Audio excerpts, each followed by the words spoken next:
Eu quero que você abra comigo lá em Mateus. Nós vamos ler o capítulo 13. Mateus capítulo 13.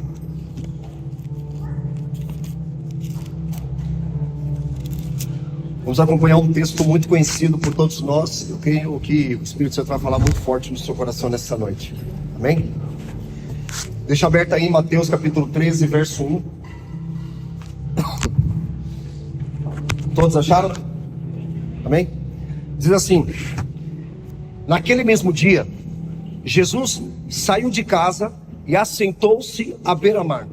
Reuniu-se ao seu redor uma multidão tão grande que por isso ele entrou num barco e assentou-se. Ao povo reunido na praia, Jesus falou muitas coisas por parábolas, dizendo: o semeador saiu a semear. Repete comigo: o semeador saiu a semear. Mais uma vez: o semeador saiu a semear. Verso 4: enquanto lançava a semente, parte dela caiu à beira do caminho, e as aves vieram e a comeram. Parte dela caiu em terreno pedregoso, onde não havia muita terra, e logo brotou, porque a terra não era profunda. Mas quando saiu o sol, as plantas se queimaram e secaram, porque não tinham raiz. Outra parte caiu no meio dos espinhos, que cresceram e sufocaram as plantas. Outra ainda caiu em boa terra, deu boa colheita, a 100, a 60 e 30 por um. Aquele que tem ouvidos para ouvir, ouça a palavra do Senhor. Amém? Coloca a mão no teu coração, vamos orar. Querido Deus, nosso Pai, em nome de Jesus, nós oramos mais uma vez nesta noite, Senhor. Pedimos para que o Espírito Santo de Deus venha ministrar em nossos corações a tua verdade, Pai. Que o Senhor libere sobre nós espírito de revelação, espírito de sabedoria. Nós queremos ser transformados, Senhor Deus, através da tua palavra também, Senhor. Muito obrigado, Senhor, te agradeço no nome de Jesus. Se você acredita, diga amém. Amém. Bom, aqui é a primeira parábola de Jesus. E é interessante que quando nós vamos falar de parábolas, obviamente parábola significa uma história para revelar verdades dos céus aqui na terra. E Jesus sempre contava, pregava por meio de parábolas, porque uma coisa que nós precisamos entender, principalmente para quem prega, é que nós não pregamos para os ouvidos, nós pregamos para os olhos. Porque quando nós pregamos para os olhos, nós imaginamos, usamos a mente para entender aquilo que Deus está comunicando para nós. Então Jesus, ele sempre pregava, na maioria das vezes, através de parábolas. E Jesus conta 40 parábolas. Olha que interessante isso. E é interessante que nós estamos iniciando, ou melhor, já iniciamos um período de preparação para a Páscoa, que é o período mais importante dentro do calendário cristão. Não sei se você sabe disso.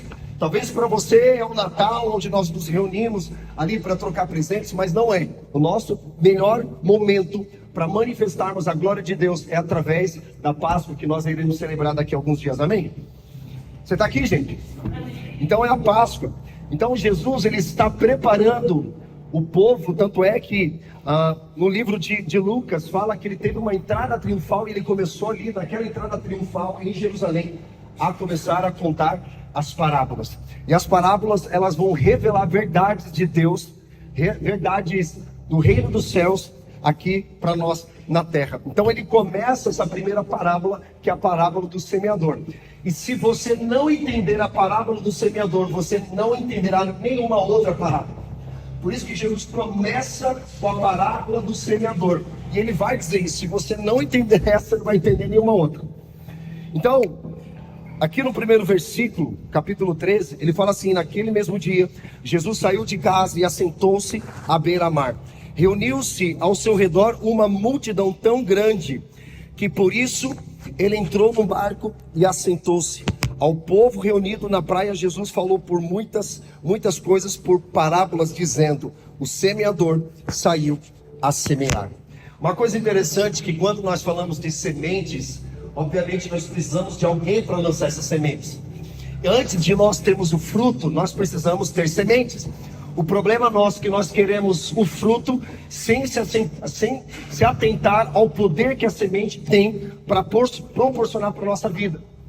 Antes do fruto, repete comigo: antes do fruto, nós temos a semente. Então, aqui diz: o semeador saiu a semear. Uma coisa que eu destaquei aqui, querido, eu queria que você prestasse bastante atenção. Você pode esquecer muitas coisas, que eu vou falar aqui, mas essa você não pode esquecer. O inimigo, o diabo, ele não quer destruir a sua vida. O diabo, ele quer distrair a sua vida. Repete comigo. O inimigo não quer destruir a minha vida. Ele quer me distrair. Porque quando ele traz uma distração, você se autodestrói. O inimigo não veio para destruir você, ele veio para distrair você. Porque quando há distração, você se autodestrói diante daquilo mesmo que você deseja viver. Então é fácil quando nós pegamos, as coisas não acontecem da forma como a gente almeja, a gente fala assim, o inimigo está furioso, o diabo está me perseguindo. Não, irmão, ele só está aproveitando o momento propício para você entrar em acordo com ele. Quando Satanás entrou na terra por intermédio da serpente, ela não tinha poder até que o homem entrasse em acordo com ele. Porque Deus havia prometido, dizendo, olha, você tem uma terra que você pode comer de qualquer fruto, menos da árvore do conhecimento do bem e do mal. Então, Satanás, através da serpente, tenta a Eva que ela come do fruto. E ali, então, o poder maligno começa a entrar na terra através do acordo que o homem fez com a serpente, com Satanás. Então é muito fácil a gente colocar a culpa no inimigo, colocar a culpa nos outros, quando na maioria das vezes nós estamos distraídos. E irmãos, é simples. Olha a semana, a gente está sendo bombardeado de informações. Essa semana, por exemplo, teve o terremoto lá no Mianmar, né? Teve agora o Lula Palusa aqui no Brasil, e aí os crentes ficaram apavorados que uma moça lá falou que Deus é gay. É um absurdo? É. Mas vindo isso da sociedade corrompida, caída, não é motivo para a gente se assustar. Porque nós seremos perseguidos. Todos aqueles que decidem viver de verdade a palavra de Deus vai ser perseguido. Agora, se você não estiver sendo perseguido, você precisa questionar sua fé. Essa é a verdade. Espera-se perseguição daqueles que vivem de fato a palavra do Senhor. Então aqui no texto diz que o semeador saiu a semear, ou seja, uma atitude, ele tinha sementes nas mãos. Sementes nas mãos. Então, uma coisa que eu observei aqui, que Jesus, ele veio à terra, não veio para restaurar a paternidade, ele veio para restaurar a nossa filiação. Jesus, ele veio revelar o coração de Deus como Pai, amém? Mas ele não veio restaurar a paternidade não estava destruída, a paternidade não estava dissolvida. O que estava destruído, corrompido, é a nossa filiação com Deus. É por isso que nós éramos criatura, a partir do momento que nós cremos em Cristo, nos tornamos agora um filho, uma filha amada. Então, o que a gente observa na sociedade hoje, diante disso, é que muitos de nós, por conta da natureza caída, por conta da orfandade, nós queremos a colheita, mas nós não queremos semear. Essa é a verdade. E muitas vezes nós queremos colher aquilo que nós não plantamos. É por isso que nós queremos frutos. Nós queremos bênção, nós queremos vitória, nós queremos prosperidade, nós queremos que as coisas aconteçam de verdade. Mas será que nós estamos de fato semeando? Olha, por exemplo, para a vida de Adão. Adão, não sei se é uma grande vantagem, mas ele já nasceu adulto. Ele nasceu como uma semente. Ao contrário de Jesus, que o Espírito Santo concebeu no ventre de Maria. Ou seja, uma semente foi plantada no ventre de Maria para que pudesse dar fruto. Então o próprio Deus abriu mão da sua glória e não veio como homem, não veio como Deus, ele veio como uma semente. E nós rejeitamos a semente. Por exemplo, quando você vai comer um fruto, o que você faz, por exemplo, com uma mão? Você abre uma mão, você pega uma colher e raspa a semente e joga onde? No lixo. Você quer um fruto. Pode pegar qualquer outra fruta, irmão. Você pode pegar uma maçã, você pode pegar ali até mesmo um tomate. Você sabia que você não pode comer as sementes do tomate? Cientificamente, biologicamente, não é saudável para o corpo humano a gente comer sementes. Mas Deus colocou a semente com um propósito dentro do fruto. E para que viesse o fruto, precisou de uma semente. Esse é o ponto.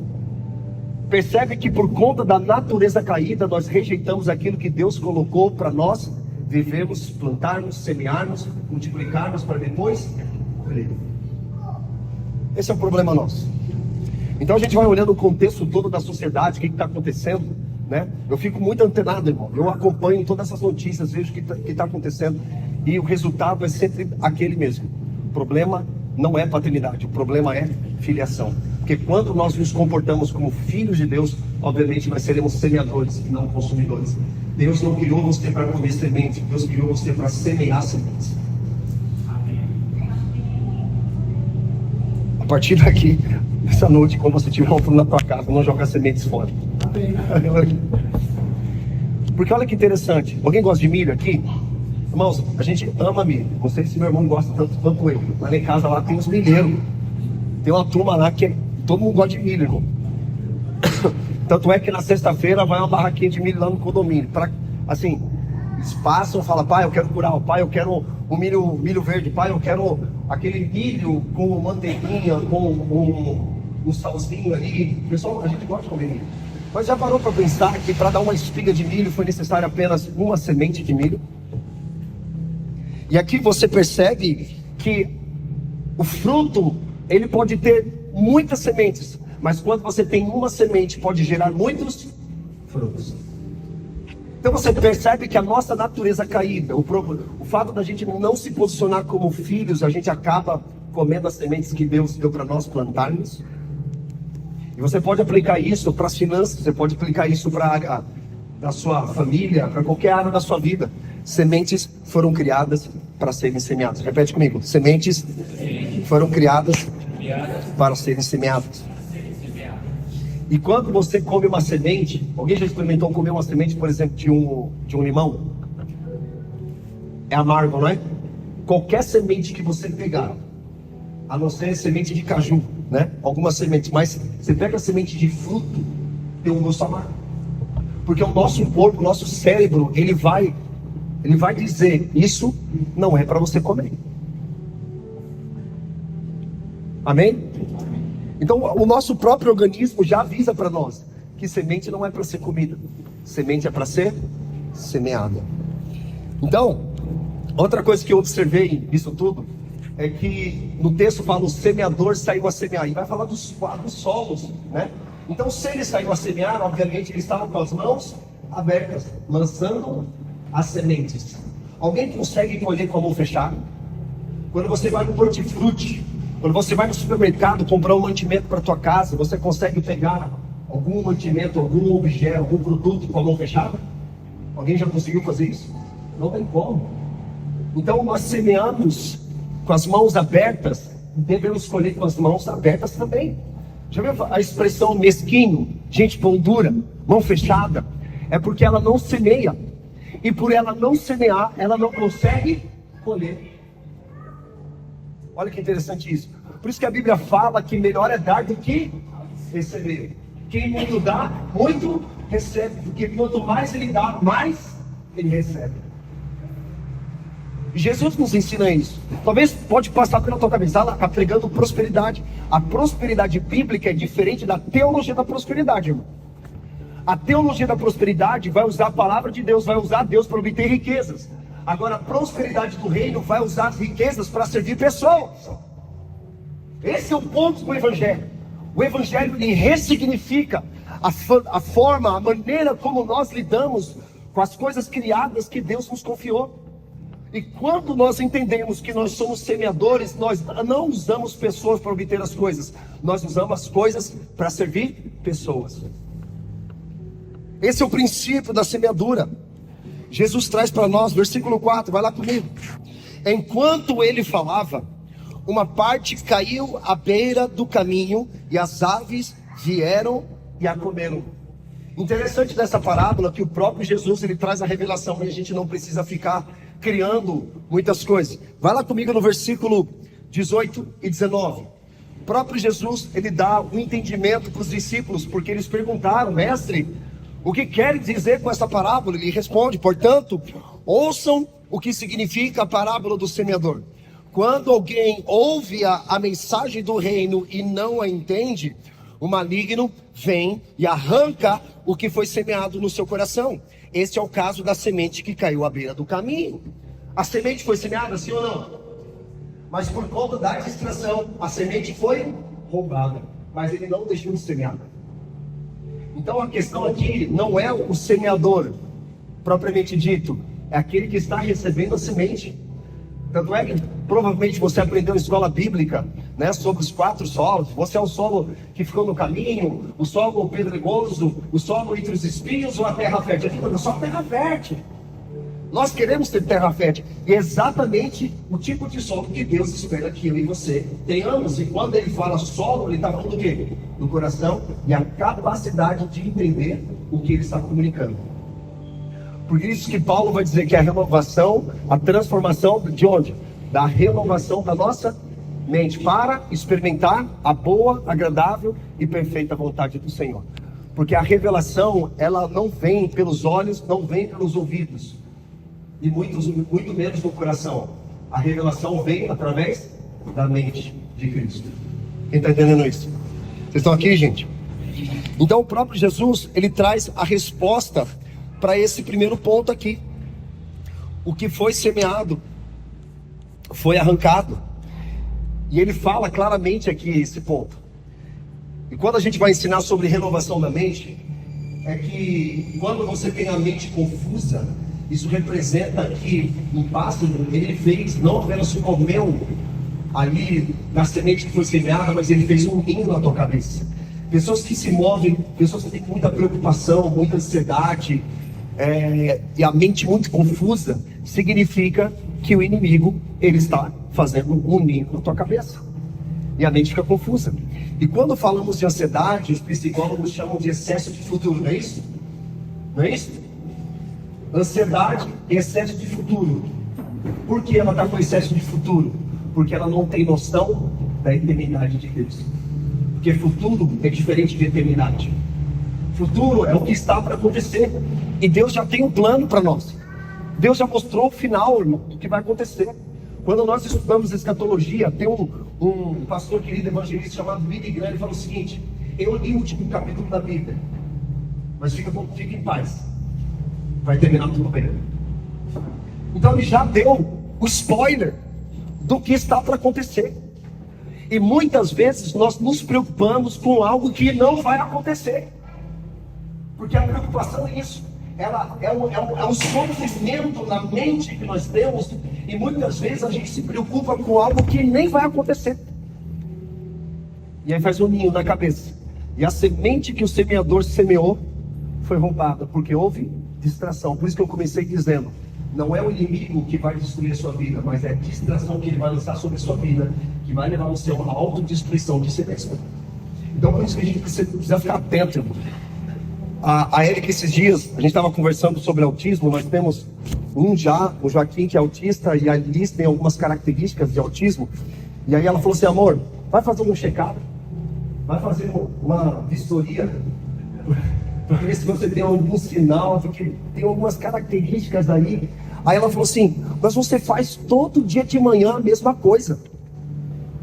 O que eu faço todo dia de manhã? Oro, leio a Bíblia, faço o meu Duolingo. E ela falou assim: você é muito, como é que fala? Disciplinado de manhã. Eu falei assim: amor, acho que você está confundindo autismo com disciplina. Porque a disciplina, ela mantém o foco, irmão. Deixa eu te falar uma coisa importante. Oração em línguas é uma das armas que Deus nos deu, dons espirituais, para manter a nossa mente focada. Eu vi um vídeo de um pastor americano chamado Mark Briscoe. Ele estava fazendo uma reação de um vídeo que gravaram. Aí mostra uma menina com uma câmera, e ela no quarto, ajoelhada, e passando 1 hora orando em línguas. E aí ele fez o seguinte comentário: mas peraí, a oração em línguas não é para mostrar para os outros. A oração em línguas é para edificação própria. O que é edificação para a igreja? Palavra de profecia. E palavra de profecia não é apenas revelar o futuro, mas revelar o passado, presente e futuro, que já está revelado na palavra. Já está revelado, irmão. Isso é profecia. A pregação é uma profecia. O testemunho de Cristo é uma profecia. Então, aí ele mostrou a menina lá orando em línguas, né? Mas ela estava orando para mostrar para os outros o quanto é espiritual. E quem tem vida com Deus não precisa mostrar aquilo que ele faz no lugar secreto. O pastor Luiz Henrique, ele fala uma coisa interessante: que aquele que mostra intimidade aquele que mostra intimidade corrompeu o princípio da oração. Porque quando um homem e uma mulher no casamento, imagina um homem e uma mulher no casamento mostrando sua intimidade na vida privada. Isso é pornografia. A oração, a adoração, ela não deve ser exibida, ela deve ser manifestada onde? Primeiro no lugar secreto. E se nós vivemos no lugar secreto, o próprio Deus vai nos expor no público. Porque aquele que prega a verdade, o próprio Deus vai expandir a verdade que ele carrega. Então é nisso que nós devemos nos atentar. Então, eu estava falando para ele, não, isso não é característica de autismo, porque o autista, ele tem um hiperfoco, mas é uma disciplina que eu tenho, porque eu sei que isso me impulsiona na minha jornada. Então, o que está faltando para nós nesses dias, irmãos, é foco, fé e disciplina. Repete comigo, foco, fé e disciplina. Porque o foco é completamente diferente da distração. Tem um versículo em Salmos, não vou lembrar agora, mas depois você procura se você ler Bíblia, que diz o seguinte: Senhor, livra-nos das distrações e aviva-nos nos teus caminhos. Se nós queremos de fato viver o sobrenatural de Deus, uma vida avivada, nós precisamos ter uma vida focada. E é interessante que quando a gente vai observar, por exemplo, o dispositivo celular, ele mostra para nós o quanto nós investimos ou perdemos tempo com a tecnologia. Tem um livro que eu estou para ler ainda, irmãos. Posso depois trazer algumas impressões, chamado Geração Dopamina. As pessoas estão completamente perdendo tempo com tecnologia. A tecnologia, ela foi criada para nos auxiliar, mas pessoas estão ficando distraídas com a tecnologia. Então, como nós queremos colher se nós estamos distraídos, até mesmo na semeadura? Versículos 5 e 6, vai lá comigo. Diz assim: outra parte caiu em terreno pedregoso, onde não havia terra, e logo brotou, porque a terra não era profunda. Mas quando saiu o sol, a planta se queimou e secou, porque não tinha raiz. O que ele está nos ensinando? Saímos da superficialidade para buscarmos a profundidade em Deus. O que é superfície? É raso.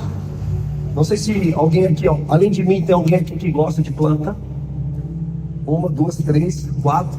Irmãos, se tem uma coisa que nos ensina com isso, o próprio Jesus falando a respeito de uma semente que foi semeada, mas a terra era pouca, veio o sol e queimou.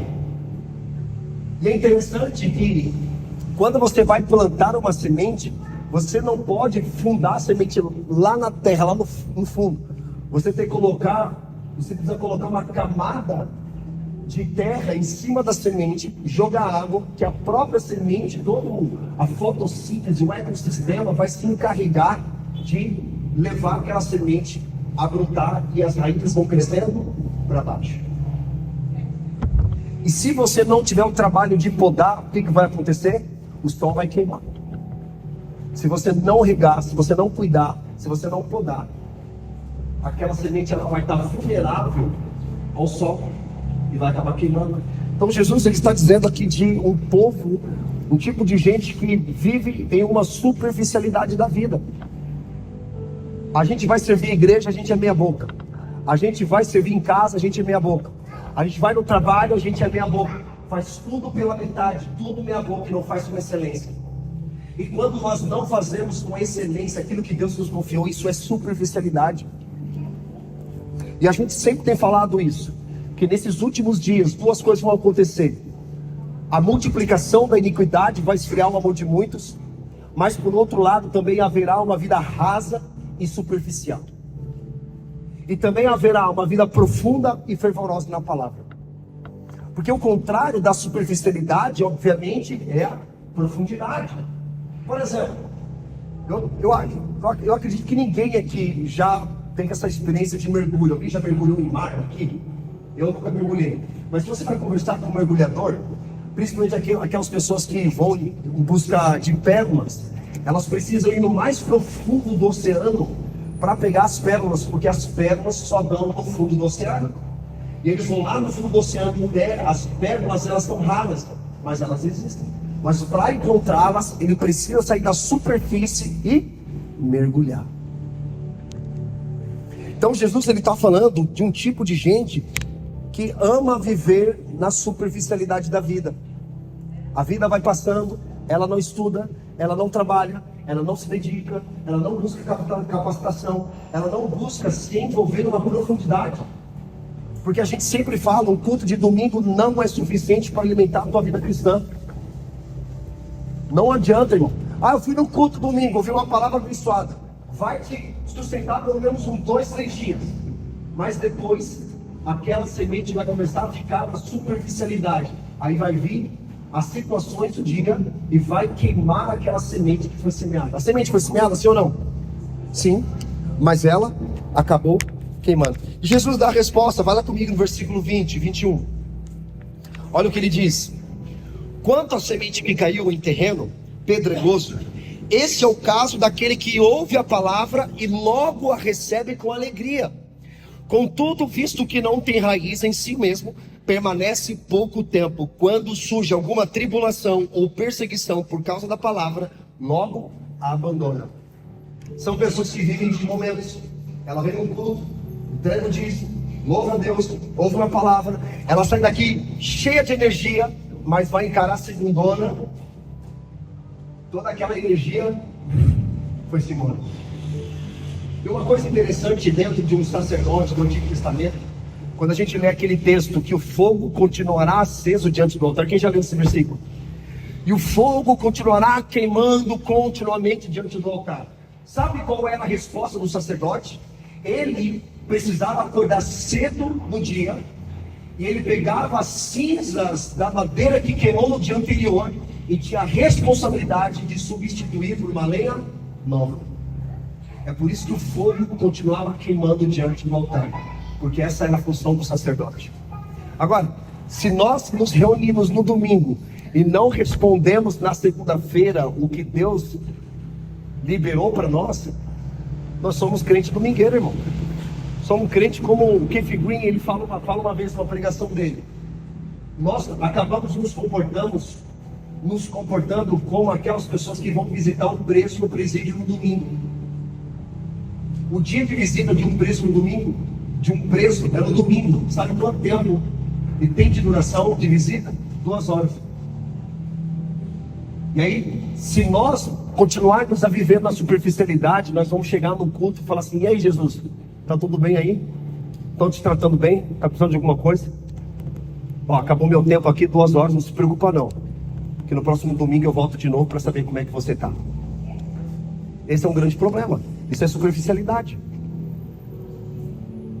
E Deus está nos despertando, irmão, para termos fome pela palavra dele todos os dias da nossa vida.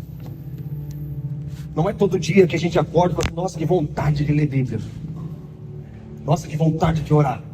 Na maioria das vezes não é assim. E por que nós oramos? Porque nós precisamos. Porque a oração é como se fosse um ar para nós respirarmos. Da mesma forma que nós precisamos do oxigênio para respirar, nós precisamos da palavra de Deus para viver. Quem está entendendo isso? Amém?